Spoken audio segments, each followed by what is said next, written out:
बेंगलुरु के चिन्नास्वामी स्टेडियम के बाहर मची भगदड़ में 11 लोगों की जान चली गई है और इस हादसे में कई लोग घायल हो गए हैं। इस हादसे में जान गंवाने वाले लोगों में सभी लोग 40 साल से कम उम्र के हैं और सबसे छोटे मृतक की उम्र मात्र 13 साल है। जहां आरसीबी की जीत के बाद जश्न की तैयारियां की गई थी, वहीं इस भयानक हादसे के बाद अब मातम पसरा हुआ है और जिन्होंने अपने को इस हादसे में खो दिया है वो गमगीन है।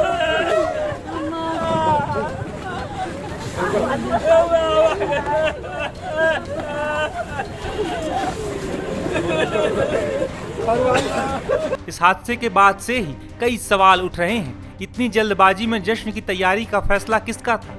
क्या पुलिस प्रशासन को इसका अंदाजा नहीं था? इतनी बड़ी संख्या में फैंस विक्ट्री परेड में पहुंच सकते हैं। ऐसा नहीं है कि इस जश्न में शामिल होने केवल बेंगलुरु के लोग ही पहुंचे थे, बल्कि आसपास के जिलों से भी लोग इस विक्ट्री परेड को देखने के लिए पहुंच रहे थे। हालांकि इन सबके बीच सबसे बड़ा सवाल यही है कि जीत के अगले दिन ही जश्न की जल्दबाजी क्या थी? यही सवाल पूर्व क्रिकेटर मदन लाल भी उठा रहे हैं। जो हमारे जो क्रिकेट के फैन हैं, उनको 11 लोगों की जो इस दुर्घटना में मौत हुई है, बड़ी दुख की बात है, क्योंकि ऐसा होना नहीं चाहिए। और ये जो दुर्घटना हुई है इजीली वाइड की जा सकती थी, क्योंकि वाइड करने का एक ही कारण था कि देखिए, आपने सेलिब्रेशन किया बॉम्बे अहमदाबाद में, आपको इतनी जल्दी क्या थी? आपको इतनी जल्दी जाने की जरूरत क्या थी? आप थोड़ा सा देर रुक जाते और रुकने के बाद आप एक टाइमिंग देते, एक आधा दिन ठहर के कर लेते, तभी तो लोगों ने, जो फैन है वो तो आरसीबी के फैन हैं, जो उन्होंने आना ही आना था और हमारे ये हादसा होने से हम बच सकते थे।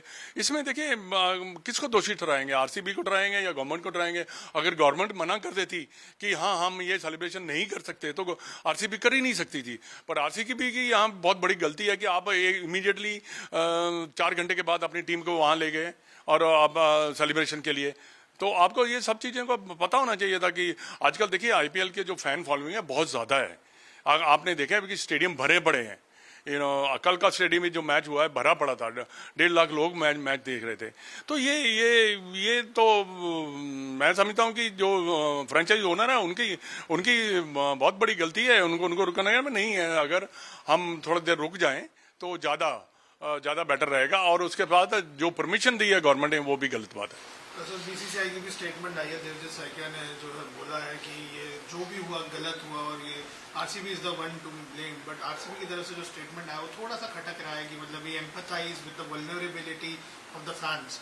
सो इस चीज को लेके आप क्या बोलेंगे? बीसीसीआई तो अपने तरीके से क्रूर है ही नहीं। देखिए, बीसीसीआई की गलती नहीं है यहाँ पे। बीसीसीआई का काम था ऑर्गेनाइज करना। उन्होंने ऑर्गेनाइज किया, दो महीने ऑर्गेनाइज किया, बहुत अच्छा ऑर्गेनाइज किया। तो वो देखिए, इवेंट खत्म हो गया, अपने अपने वो चले गए सब। अब ये था आरसीबी की रिस्पॉन्सिबिलिटी थी, उनको पता होना चाहिए था। उनको गवर्नमेंट के साथ कम्युनिकेशन करके जो है वो एडवाइजरी जो भी है वो एडवाइज नहीं किया तो वो उनकी गलती है। ये अकाउंटेबिलिटी किसकी है? ये तो जो लोग मर गए उनका क्या होगा? उनके पेरेंट्स का क्या होगा? उनके फैमिली का क्या होगा? वो भी तो कई भाई बहन बच्चे किसी के बाप तो होंगे ना। ये इतनी बड़ा आपने मैच में आईपीएल जीता, अब सारा जो मजा है खट्टा कर दिया, किरकिरा कर दिया। सिर्फ एक छोटी सी वजह से, बेटर ऑर्गेनाइजेशन, बेटर कम्युनिकेशन से ये मैं समझता हूँ कि ये हादसा अवॉइड किया जा सकता था। ये हमने 2012 में भी देखा था, केकेआर भी जब जीता था पहली बार, जब शाहरुख खान सबने ममता ने सेलिब्रेट किया था ईडन गार्डन पे जाके, तो भी बहुत ऑर्गेनाइज तरीके से हुआ था। बट यहाँ पे जो है बिल्कुल ही जो केओस हो गया है। ये जल्दी हो गई है, इसमें जल्दी ज़्यादा की गई है। इमीडिएटली आपने टीम को फ्लाई करा दिया, इमीडिएटली आप सेलिब्रेशन के पीछे पड़ गए। उसकी वजह से ये हुआ है। अगर आप थोड़ा रुक जाते, एक दिन रुक भी जाते, तो थोड़ा सा जोश जो है ना हमारे फैन का थोड़ा ठंडा भी हो जाता। ऐसा होता है, जब आप जीतते हैं तो जोश रहता ही रहता है, बहुत ज़्यादा जोश रहता है फैन में। बट अगर वेट कर लेते 1-2 दिन, तो 1-2 दिन के बाद सेलिब्रेशन करते तो लोगों ने तो आना ही, जो फैन है आरसीबी के उन्होंने तो आना ही आना है। तो ये यहाँ पे ये चूक जरूर हुई है, कम्युनिकेशन जो गैप हुआ है, जो भी हुआ है, ये अकाउंटेबिलिटी किसकी है? किसका, कौन जिम्मेवार है? कौन आंसर करेगा? जिनके बच्चे मरे उनका क्या होगा? ये चीज़ें तो, पर हमारे देश में कोई, आपको पता ही है कि ह्यूमन बीइंग की जो वैल्यू है वो आपको पता ही है क्या है। मर गए तो मर गए, ठीक है। ये एटीट्यूड, हमारा एटीट्यूड होता है ऐसा।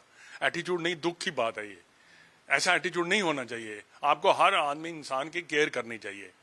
ये एटीट्यूड चलता है, ये क्या बात हुई भाई? तो फिर आप वहाँ किस लिए हो? Your job is to organize properly, to make sure that nothing happens.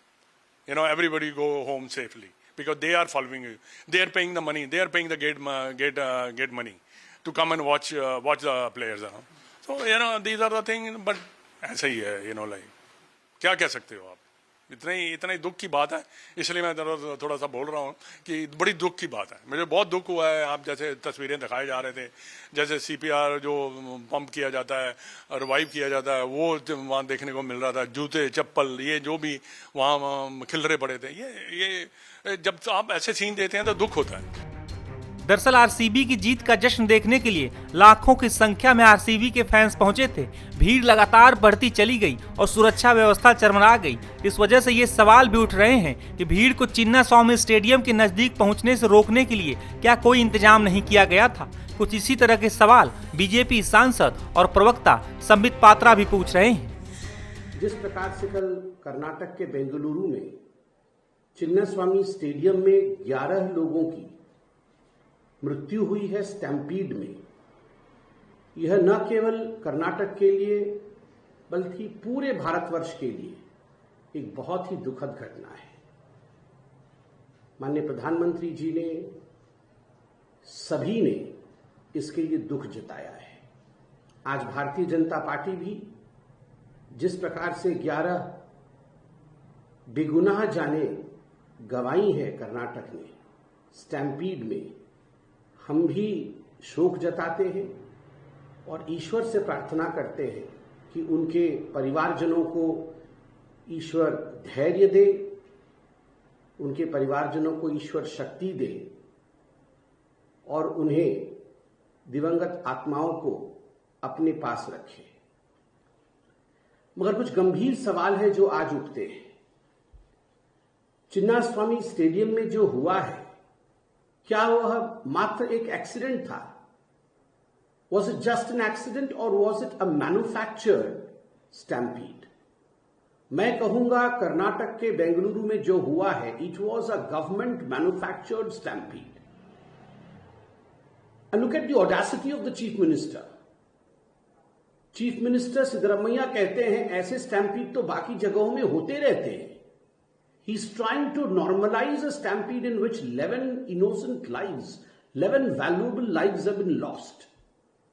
Kannadigas are not going to forgive the chief minister and the deputy chief minister. ये चीफ मिनिस्टर और डेप्यूटी चीफ मिनिस्टर की आपस की लड़ाई के कारण, दोनों के बीच अनबन के कारण 11 जाने गई है। ना तो भारत क्षमा करेगा और ना ही कर्नाटक और बेंगलुरु क्षमा करेगा डीसीएम और सीएम को। बहुत सारे प्रश्न उपजते हैं।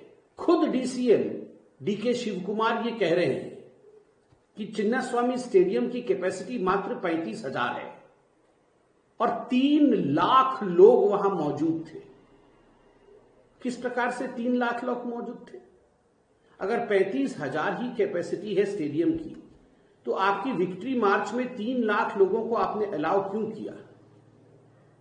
And the news that is coming out is, which in fact the government of Karnataka has to answer, that the police denied any kind of permission to hold such kind of victory march. Police ने कोई permission नहीं दिया इस victory मार्च के लिए, उसके बावजूद ये विक्ट्री मार्च कराई गई। किसके कहने पर कराई गई? अगर पुलिस ने परमिशन नहीं दिया, उसके बावजूद विक्ट्री मार्च किस प्रकार से हो सकता है?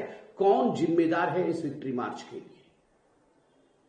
क्यों एक कोऑर्डिनेशन नहीं हुआ पुलिस और इवेंट ऑर्गेनाइजर्स के बीच में? अमूमन जब इस प्रकार के कार्यक्रम होते हैं जहां लाखों लोग शामिल होते हैं, स्वाभाविक है एक कोऑर्डिनेशन होना चाहिए। जो इवेंट ऑर्गेनाइज कर रहा है और जो पुलिस की टीम है, मेडिकल इमरजेंसी की टीम है, इनके बीच में कोई कोऑर्डिनेशन नहीं है।